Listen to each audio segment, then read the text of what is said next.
Alors, le titre de l'homélie aujourd'hui est « Écoute pour voir ». Et regardez cette image que vous avez ici en arrière. Je ne sais pas si vous le savez, mais il y a eu un immense débat cette semaine dans les réseaux sociaux, sur Internet.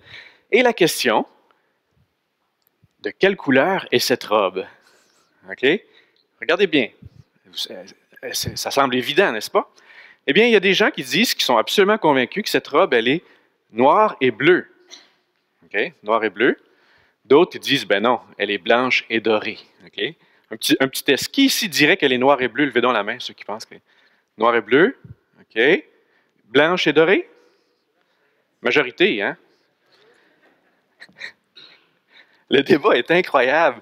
Tout le monde est sûr d'avoir raison. Je le sais, on sait quelles sont les couleurs. On reconnaît nos couleurs, n'est-ce pas? En réalité, regardez bien les images suivantes. C'est la même robe, mais dépendant de la saturation de la lumière, dépendant de comment on la reçoit, okay, on va la percevoir différemment. Il semblerait qu'en réalité, elle est noire et bleue. C'est la minorité qui a raison. Alors, elle est noire et bleue. Moi, je suis sûr qu'elle est blanche et dorée. C'est clair, hein? C'est vraiment clair. Mais non, elle est noire et bleue. Juste une question de perception, de couleur, on peut ne pas s'entendre. On peut ne pas être d'accord. On peut dire, c'est sûr, j'ai raison, je sais qu'est-ce que je vois. Il semblerait donc que nous-mêmes, on n'a pas toute la même perception des couleurs. Okay? La vision n'est pas égale de tout le monde. Puis on ne parle même pas de ceux qui ont des problèmes spécifiques pour voir la couleur. Si, imaginez, il y a des si gros débats pour une question de couleur, de perception, imaginez lorsqu'on commence à parler des questions spirituelles. Hein? Est-ce qu'on va avoir la même perception des choses? Est-ce qu'on va voir les choses de la même manière? Non. L'Évangile d'aujourd'hui, le récit de la transfiguration, nous parle d'une expérience spirituelle. Et la clé, c'est comment on voit, comment on perçoit. Ça va nous faire entrer d'une manière différente dans cette expérience spirituelle. C'est bien clair qu'il s'agit d'un évangile qui nous parle de perception. Marc va nous raconter des détails. Hein. Il nous montre tout ce que les disciples ont vu. Et à la fin, il insiste même, regardant tout autour, ils ne virent plus que Jésus seul. Okay? Mais juste avant ça, donc, ils ont vu quelque chose. Et la description est savoureuse. Marc va même dire que les vêtements de Jésus deviennent d'une blancheur telle que personne ne peut avoir cette blancheur sur la terre. Peut-être qu'il s'agit d'une saturation de couleur aussi, là, où la luminosité est tellement belle et tellement grande qu'on ne voit plus comme avant. Il faut travailler sur notre regard et comment on voit. Cette semaine, j'ai eu une nouvelle paire de lunettes. Hein? Voici, je vous la présente. Et j'étais très content. La vendeuse, une bonne vendeuse, me dit, « Vous savez, vous allez avoir l'air beaucoup plus jeune. » Hey, pourquoi pas? Hein? On ne refuse pas ça. J'étais quand même content. Mais en réalité, moi, j'ai l'impression que peut-être elle me donne un air plus jeune. Mais ce que mes lunettes me disent surtout, c'est que je suis en train de vieillir. Parce que pour la première fois de ma vie, j'ai des lunettes progressives. Ah, c'est ça la quarantaine, hein? Alors là, j'ai des nouvelles affaires. Là. Voir la direction, la distance ou voir la proximité, c'est pas pareil. Et là, il faut que j'apprenne à voir avec ces lunettes-là. Hier, je faisais des baptêmes ici à l'église, puis avant que les familles rentrent, je serrais la main. Mais là, ça ne marchait plus, là.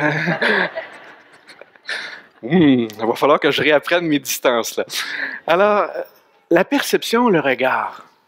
Je pense qu'on doit travailler à avoir un nouveau regard, à la fois dans la distance, à la fois dans la proximité.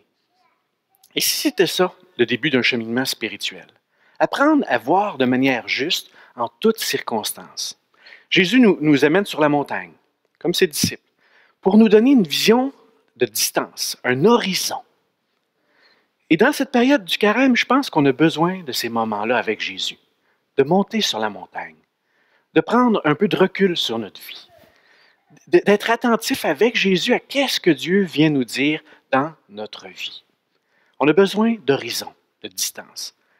Mais on a aussi besoin, et l'Évangile le montre bien, de redescendre de la montagne pour voir Dieu dans la proximité, dans notre quotidien. Je pense que la première étape d'une vie spirituelle, c'est de s'habiliter à regarder en toute chose la présence de Dieu. Voir Dieu. Et on va faire ça comment? Parce que c'est pas facile. Des fois, on se dit, est-ce qu'il est là, Dieu? Est-ce qu'il est agissant dans ma vie? Où est-il? Comment on va faire pour voir Dieu? Bien, l'Évangile nous donne la clé. Il va falloir qu'on accepte de se mettre à l'école de Jésus. Remarquez Pierre.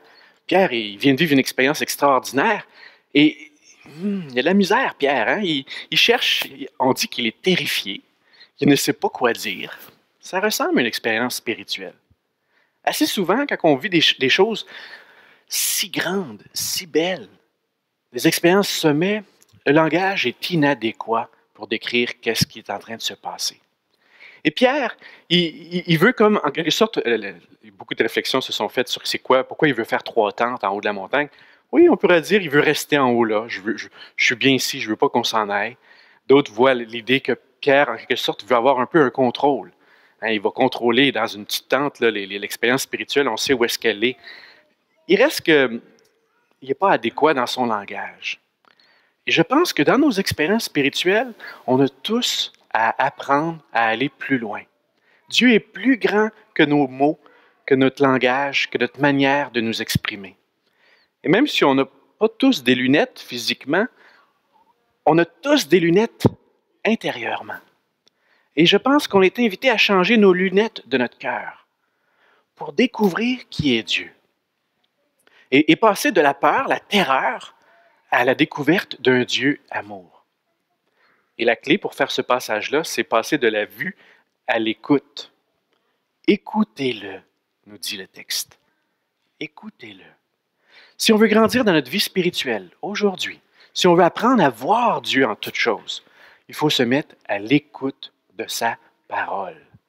C'est en écoutant Jésus qu'on va le reconnaître. Sinon, on va se faire des fausses images de Dieu.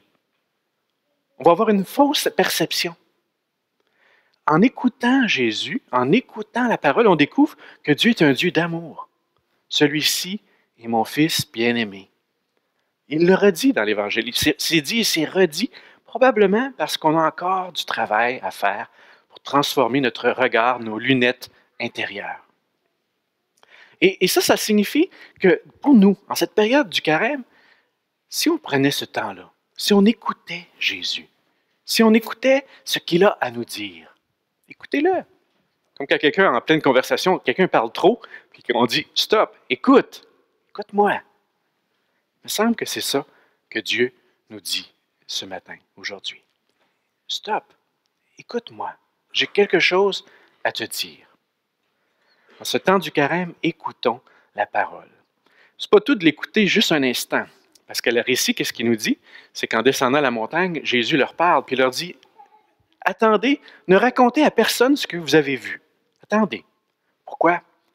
Parce qu'ils ne peuvent pas encore pleinement comprendre ce qui est arrivé. » C'est peut-être le troisième principe pour vivre une expérience spirituelle. Il faut voir, il faut écouter pour voir.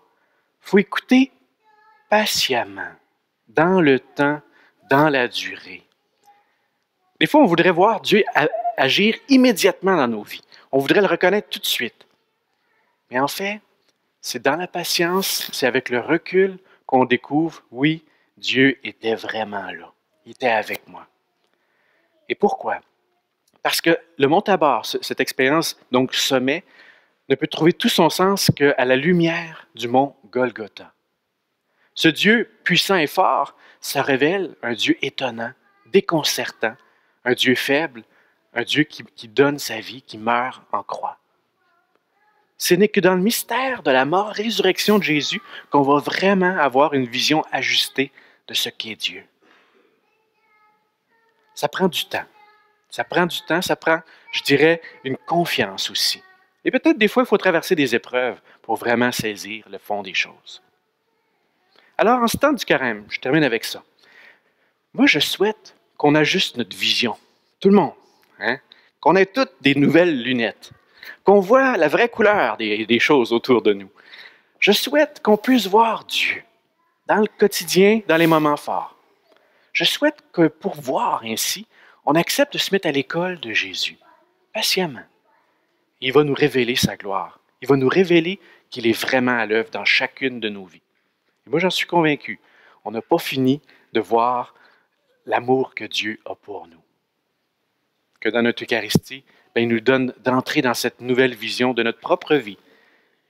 Et je pense qu'on n'a pas fini de voir des couleurs inattendues. Amen.